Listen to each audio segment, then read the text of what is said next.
karena negara menanti kalian.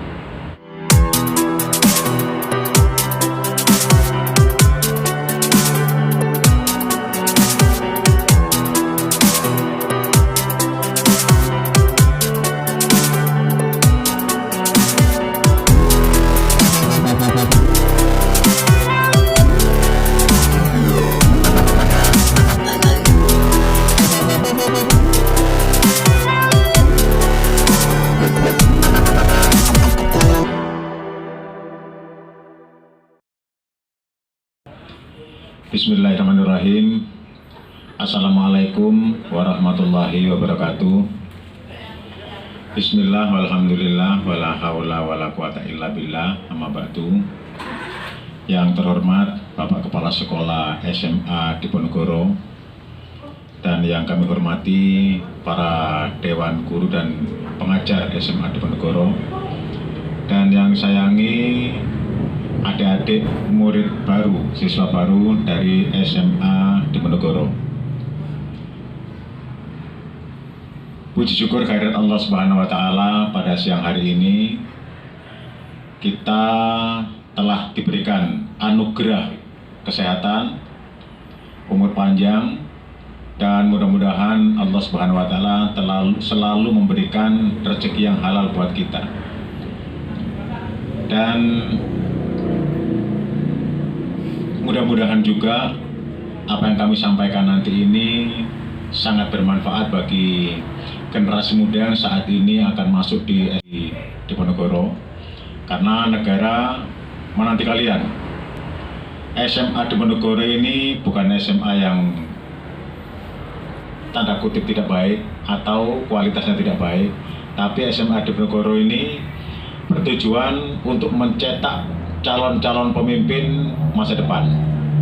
Maka di sini kami akan mengingatkan semuanya kepada adik-adik bahwa mari kita ambil bagian, dibawa kemana negara kesatuan Republik Indonesia yang kita cintai ini ke depan. Dan tentunya adik-adik semuanya harus semangat belajar, tekun belajar, dan jangan terpengaruh dengan situasi-situasi yang akan mempengaruhi kita menjadi tidak baik.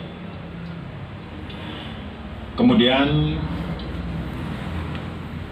saya, Tentara Nasional Indonesia, tugas pokok saya adalah sesuai dengan Undang-Undang Nomor 34 Tahun 2004 Pasal 7 Ayat 1, yang bunyinya adalah: 1. Menegakkan kedaulatan negara. Yang kedua, menjaga keutuhan wilayah. Dan yang ketiga, menjaga keselamatan bangsa. Dan menjaga keselamatan bangsa ini disosialisasikan tugas pokok TNI pada ayat 1, dilakukan dengan cara operasi militer selain perang. Operasi militer selain perang di poin 9 adalah membackup tugas-tugas pemerintah daerah. Dan di poin 10 adalah membackup tugas-tugas kepolisian dan rangka menegakkan atau mengawal Harkamtibmas. Dan ini semua tidak lain dan tidak bukan untuk mengawal adik-adik semua bagaimana menuntut ilmu sampai semua ilmu itu diadopsi dan ditangkap dan dinikmati semuanya untuk sebagai bekal ke depan dalam rangka menjadi pemimpin di negara kesatuan Republik Indonesia. Dan adik-adik sekalian, negara kita adalah negara yang besar, negara yang luar biasa.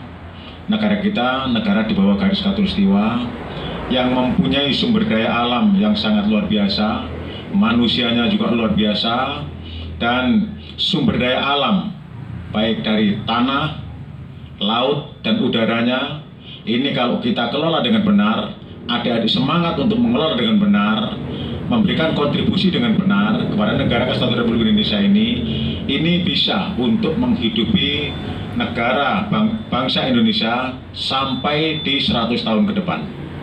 Nah, cuman sekarang ini sumber daya manusia yang kita miliki juga luar biasa. Kita pernah menjadi negara yang terkenal, negara yang disegani oleh dunia.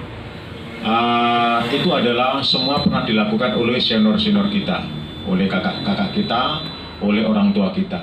Dan tentunya adik-adik sekalian sekarang ini juga harus mempersiapkan seperti apa yang sudah dilakukan oleh senior-senior kita, orang-orang tua kita, dan kakak-kakak kita. Adik-adik sekalian, sekarang kan dengan dihadapkan Indonesia yang sangat luar biasa ini, yang sumber daya alam dan manusianya sangat luar biasa ini, Indonesia itu berada di bawah garis khatulistiwa yang mempunyai tingkat kesuburan tanah, kemakmuran masyarakatnya sangat luar biasa. Banyak beberapa negara yang berada di bawah garis khatulistiwa, cuman negara itu sekarang mulai hancur pelan-pelan. Kenapa? Karena negara itu fokus kepada untuk penguasaan yang tidak menguntungkan bangsanya, tapi mereka fokus untuk kepentingan politik. Di Indonesia sekarang ini sudah menghadapi ancaman-ancaman yang sangat luar biasa di depan mata kita. Ancaman-ancaman ini mari kita sikapi sejak dini, karena ancaman-ancaman ini sangat luar biasa kalau kita tidak tangkal lebih awal.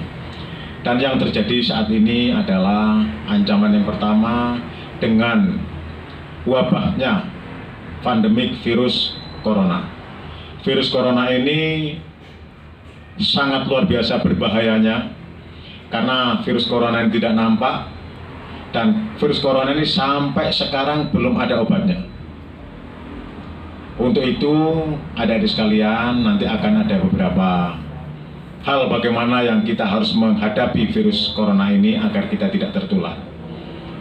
Dan adik-adik sekalian, kita untuk menangkal pandemik penyebaran virus corona ini, tentunya Negara Kesatuan Republik Indonesia yang telah diinstruksikan oleh Kepala Negara Kesatuan Republik Indonesia, Bapak Insinyur Haji Joko Widodo, menginstruksikan kepada kita dengan pola-pola. Yang pertama dulu kita pernah dihimbau untuk melaksanakan social distancing, kemudian physical distancing, kemudian PSBB, dan sekarang ini sudah masuk di era new normal atau kehidupan baru. Di kehidupan baru ini, dan tadi yang bisa kami sampaikan bahwa instruksi dan himbauan dari Bapak Presiden Joko Widodo ini tidak lain tidak bukan untuk menyelamatkan generasi muda, untuk menyelamatkan adik-adik semuanya supaya tidak tertular wabah pandemik corona ini. Dan tentunya banyak instruksi yang diberikan oleh kepala negara, oleh pemerintah melalui Dinas Kesehatan yang harus kita lakukan. Yang kita lakukan ini adalah dengan metode menjalankan protokol kesehatan. Karena obat satu-satunya, vaksin yang terbaik adalah kita harus menjalankan protokol kesehatan. Bagaimana protokol kesehatan itu? Yang pertama adalah kita harus selalu pakai masker. Ini harus selalu pakai masker pada saat di rumah, pada saat keluar rumah, ataupun pada saat di sekolahan tentunya. Yang kedua, kita harus selalu cuci tangan. Cuci tangan ini dengan air yang mengalir dan menggunakan sabun sampai bersih, karena virus itu akan habis dan akan hilang melalui cuci tangan pakai sabun. Yang ketiga, kita harus jaga jarak. Kenapa harus jaga jarak? Karena virus corona itu menyebar melalui droplet yang akan menyerang paru-paru kita melalui pernapasan dan tenggorokan. Dan ini tentunya adik-adik sekarang ini yang perlu kita sikapi seperti ini adalah apa yang harus kita lakukan. Tentunya yang kita lakukan ini adalah kita ambil bagian dalam menegakkan protokol kesehatan ini kepada adik-adik sekalian. Dan saya informasikan kepada adik-adik sekalian bahwa sekolahan SMA Diponegoro ini sudah betul-betul melakukan protokol kesehatan. Kita lihat di depan itu sudah ada wastafel untuk cuci tangan yang disediakan untuk adik-adik semuanya, karena ini instruksi Presiden, instruksi pemerintah melewati Dinas Kesehatan. Ini harus dilaksanakan karena ini bagian daripada vaksin untuk menangkal virus corona. Yang kedua, diwajibkan pakai masker pada saat masuk sekolahan, dan sekolahan SMA Diponegoro menyiapkan apabila ada adik-adik yang tidak menggunakan masker. Termasuk di SMA Diponegoro ini sudah menyiapkan disinfektan. Adik-adik masuk di SMA Diponegoro di kelas ini, SMA sudah meyakinkan bahwa itu betul-betul steril. Sebelum adik-adik masuk ruangan, itu sudah disemprot pakai disinfektan. Kemudian setelah adik-adik keluar dari ruangan, ini akan disemprot juga dengan disinfektan. Tujuannya adalah untuk menjaga keselamatan kita semuanya agar tidak tertular pandemi corona ini.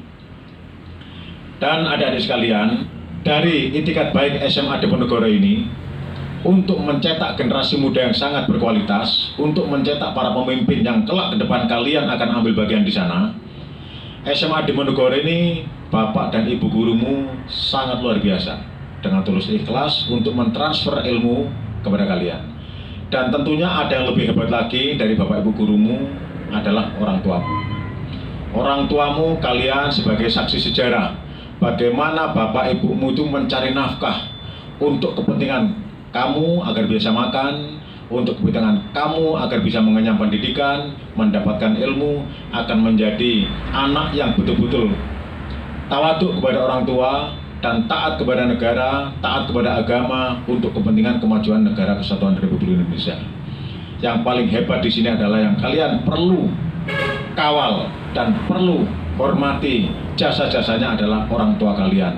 Perjuangan beliau, kalian yang tahu bagaimana perjuangan beliau untuk mencari nafkah demi kepentingan kalian ke depan.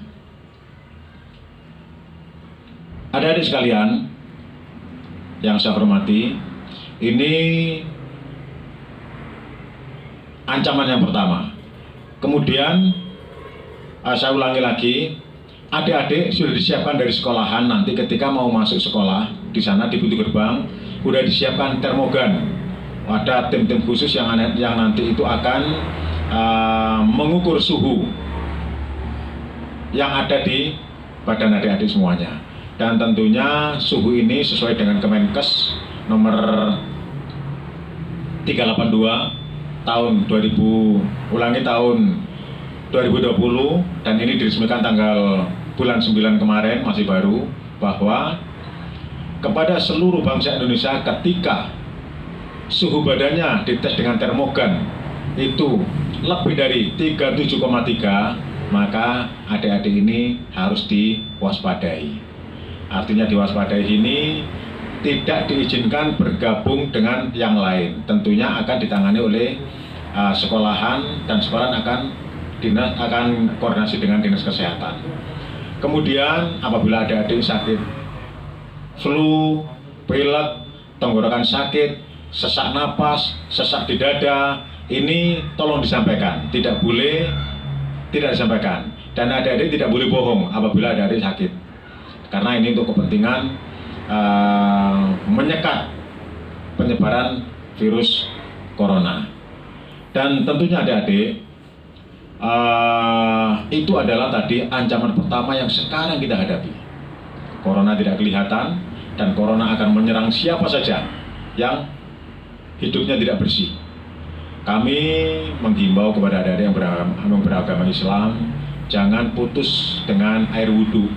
Biarpun kita tidak menjalankan sholat, silahkan jangan putus dengan air wudhu. Dan lebih baik lagi kalau kita sholat 5 waktu ditambah lagi dengan sholat-sholat sunnah yang lain. Ini ancaman yang pertama. Ancaman pertama, pemerintah sudah mengambil langkah, yaitu dengan cara physical distancing, social distancing, PSBB, dan sekarang sudah masuk normal baru atau kehidupan baru.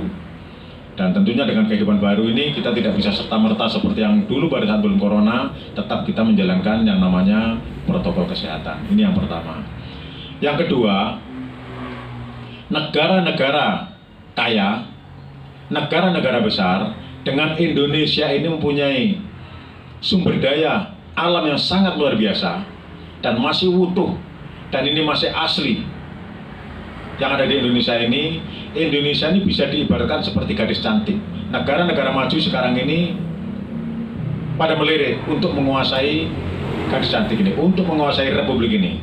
Tapi negara-negara maju sekarang ini untuk menguasai negara kesatuan Republik Indonesia tidak dengan tentara, tidak dengan senjatanya, tapi mereka dengan pola-pola hidup yang sangat akan menghilangkan jati diri bangsa Indonesia, yaitu dengan narkoba. Kenapa dengan narkoba? Karena diharapkan 25 tahun ke depan, kalau adik-adik sekarang ini mengkonsumsi narkoba, maka adik-adik saat ini akan kehilangan jati diri. Yang namanya taat kepada orang tua, cinta kepada keluarga, cinta kepada sesama, gotong royong sekarang akan hilang karena narkoba. Dan narkoba ini adalah embrio dari semua permasalahan. Bapak polisi kita, setiap kali menyelesaikan permasalahan kasus-kasus tindak pidana, itu lebih didominasi oleh kasus-kasus yang pelakunya itu mengkonsumsi narkoba. Dengan narkoba ini, bangsa Indonesia akan kehilangan jati diri, karena diharapkan kita generasi muda seusia kalian, apabila kalian mengkonsumsi narkoba, nanti kalian akan diharapkan menjadi pemimpin. Tentunya kalau dari sekarang kamu sudah tidak menjadi generasi muda yang berkualitas, maka diharapkan oleh mereka Indonesia ini nanti dipimpin oleh pemimpin yang tidak berkualitas. Harapannya apa? Untuk menguasai sumber daya alam dan sumber daya manusia yang ada di Negara Kesatuan Republik Indonesia. Dan ancaman yang ketiga adalah paham radikal. Paham radikal ini adalah paham yang bergaris keras, ingin mencapai suatu sasaran dengan yang instan. Radikal ini bisa melahirkan teroris. Dan teroris adalah bukan agama, tapi teroris adalah pelanggaran kemanusiaan. Ingat, teroris itu tidak melihat siapa korbannya. Laki-laki, perempuan, anak-anak, orang tua, manula, orang jompo, ini bukan jadi pertimbangan. Itu tidak dalam pertimbangan target sasaran. Yang penting teroris dilaksanakan, belum menjadi perhatian dunia. Maka dunia akan mengklaim bahwa negara kita tidak aman. Dengan begini, maka banyak negara-negara itu akan tampil kepada publik untuk sebagai penolong. Padahal perlu kita ketahui, dengan paham-paham radikal ini adalah sebetulnya bukan jati diri bangsa Indonesia sebenarnya. Jati diri bangsa Indonesia sebenarnya adalah saling menghormati, saling menyayangi, gotong royong, kerjasama, dan cinta kepada diri sendiri, keluarga, dan tanah air. Dan tentunya adik-adik sekalian, paham radikal ini adalah tindakan yang merugikan semua bangsa Indonesia. Karena di sini tadi Pak Dandim sampaikan, tindakan ini tidak melihat siapa korbannya. Terus yang kemudian, adik-adik sekalian, sekarang udah mulai viral di tempat kita ini. Dan saya yakin adik-adik ini semuanya 100% sudah memiliki media handphone. Dan kita sudah pernah memakai fasilitas Google, Instagram, atau WA. Di sana banyak sekali berita-berita yang tidak bisa dipertanggungjawabkan, alias berita bohong. Ingat adik-adik sekalian, berita bohong ini dilakukan oleh negara-negara zalim yang akan merekrut generasi muda kita untuk memberikan berita-berita bohong kepada seluruh bangsa Indonesia, karena tujuannya adalah biar negara ini tidak aman, biar negara ini tidak nyaman, biar negara kita ini kisruh, biar negara ini terjadi perang saudara. Berita bohong ini dilakukan oleh orang-orang zalim yang dibawa kendali negara-negara zalim. Yang bohong ini adalah sekarang ini yang betul-betul perlu kita waspadai. Sekarang berita bohong ini sudah dikonsumsi oleh siapa saja, mulai dari orang baik, orang tidak baik.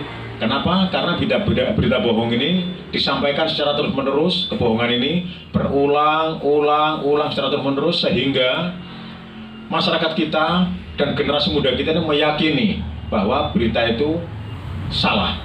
Nah, sekarang sudah mulai muncul keyakinan-keyakinan, paham-paham yang diyakini oleh masyarakat bangsa Indonesia ini sesuatu yang bohong. Dan kebenaran sekarang ini tidak nampak. Yang benar tidak diyakini, malah yang bohong diyakini. Tidak lain tidak bukan, supaya mereka mentargetkan supaya negara kesatuan Republik Indonesia ini terjadi perang saudara. Kalau sampai terjadi perang saudara, maka mereka akan turun, akan mengambil bagian seakan-akan sebagai dewa penolong. Padahal mereka itulah yang perlu kita waspadai. Dan adik-adik sekalian, sekarang dengan dihadapkan dengan 4 ancaman yang Pak Dan Ramil tadi sampaikan, maka apa yang harus kita lakukan? Yang kita lakukan yang pertama adalah kita harus meningkatkan keimanan dan ketakwaan kepada Allah Subhanahu wa Ta'ala. Apa yang kita lakukan ini, apa yang orang tua kita lakukan, berjuang untuk mencari nafkah demi kepentingan kalian menuntut ilmu ini supaya mendapatkan barokah dan ridho dari Allah Subhanahu wa Ta'ala. Kemudian dengan dihadapkan dengan COVID-19 Corona ini, maka adik-adik sekalian ikuti protokol kesehatan. Yang pertama, cuci tangan pakai air mengalir dengan menggunakan sabun. Yang kedua, pakai masker. Yang ketiga, jaga jarak. Yang keempat adalah hidup bersih. Kemudian tadi yang kami sampaikan, dengan menjalankan protokol kesehatan ini, sekolah sudah memberikan fasilitas semua kaitannya dengan masalah protokol kesehatan. Karena SMA Diponegoro ini ambil bagian dalam rangka penegakan disiplin protokol kesehatan untuk dilaksanakan oleh para siswa dan para siswinya, dan tentunya juga kepada orang tuanya. Dan adik-adik sekalian, masalah narkoba, apa yang harus kita lakukan sekarang narkoba ini? Maka adik-adik sekalian, dengan meningkatkan keimanan dan ketakwaan kepada Allah Subhanahu wa Ta'ala, mari kita berkomitmen bahwa narkoba adalah musuh negara. Dengan narkoba sebagai musuh negara ini, maka siapapun bangsa Indonesia yang berada di negara kesatuan Republik Indonesia harus betul-betul menolak yang namanya narkoba. Karena narkoba ini adalah embrio dari semua permasalahan.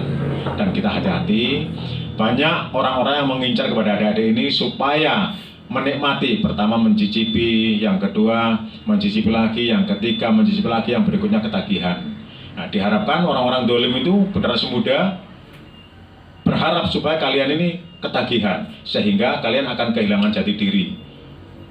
Yang namanya percaya diri, ramah tamah, sopan santun, kerjasama, hormat kepada orang tua, ini akan hilang ketika kalian mengkonsumsi narkoba. Dengan paham radikal sekarang ini. Maka dengan paham radikal ini yang tadi Pak Dan Ramil sampaikan, ini adalah ideologi pandangan hidup yang salah. Pandangan hidup yang salah, yang benar adalah Pancasila. Yang mulai pertama kita ketuhanan yang Maha Esa. Kedua, kemanusiaan yang adil dan beradab. Yang ketiga, persatuan Indonesia. Yang keempat, kerakyatan yang dipimpin oleh hikmat kebijaksanaan dalam permusyawaratan perwakilan. Yang kelima, keadilan sosial bagi seluruh rakyat Indonesia. Ini mengandung makna. Karena di antara 5 sila ini mengadopsi dari kehebatan Al-Quran, kitab suci yang kita anut. Ini adalah implementasi dari Al-Quran yang kita yakini. Di negara kesatuan Republik Indonesia ini pernah mengalami sesuatu yang sampai terjadi kegaduhan, perang saudara. Dengan Pancasila, maka keributan ini bisa menjadi satu kembali. Contohnya pada saat di Ambon, pada saat di Aceh, pada saat di Sampit, pada saat ada di Tentena, dan di seluruh pelosok negara kesatuan Republik Indonesia. Dengan menggunakan metode ideologi Pancasila, maka semuanya akan bersatu dengan falsafah Bhinneka Tunggal Ikanya ini. Dan adik-adik sekalian, yang keempat mengenai berita bohong, kita harus hati-hati betul. Bapak ibumu susah payah membelikan fasilitas HP ini kepada kalian, tujuannya adalah untuk hal-hal yang baik, untuk menuntut ilmu, untuk memberikan informasi yang baik, dan tentunya ilmu yang kamu emban nanti ini, yang kamu dapat dari ini, dari Bapak Ibu gurumu, dari sekolah SMA Diponegoro ini, tentunya harapan Bapak Ibumu supaya kalian menjadi orang yang baik, menjadi pemimpin, dan bisa memimpin dirinya sendiri, bisa memimpin keluarga, bisa memimpin negara kesatuan Republik Indonesia. Saya, Pak Dan Ramil, berdoa mudah-mudahan kalian semua nanti ke depan betul-betul berhasil, betul-betul sukses. Ada yang jadi tentara, ada yang jadi polisi, ada yang jadi pegawai, ada yang jadi DPR, bahkan mudah-mudahan Presiden Negara Kesatuan Republik Indonesia ini muncul dari SMA Diponegoro. Dan ini tentunya tidak akan lahir begitu saja, dan ini harus kita ciptakan. Kita harus berkomitmen. Dengan kita berkomitmen untuk keberhasilan kita, untuk membanggakan orang tua, maka kita harus betul-betul belajar, dan berdoa.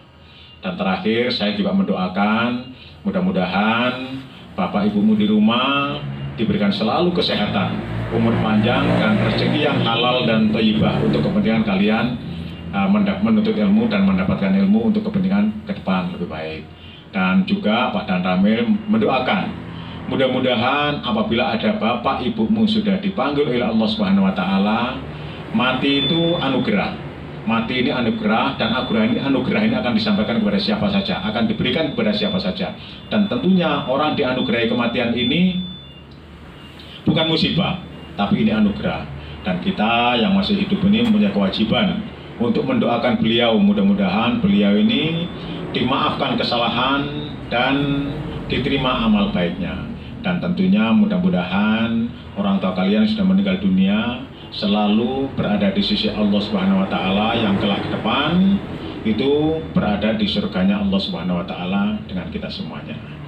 Dan ini yang Pak Dan sampaikan, kurang lebihnya monggo silakan dijadikan acuan untuk pengetahuan bagaimana kita menghadapi tantangan ke depan. Apa yang harus kita lakukan ke depan, kita harus bangun komitmen sekarang ini. Komitmen kita bangun, otomatis kita akan lahir rasa cinta.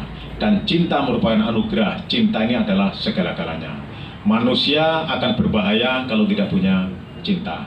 Itu mohon maaf yang besar-besarnya. Salam hormat kepada orang tua kalian, salam hormat kepada saudara-saudara sekalian.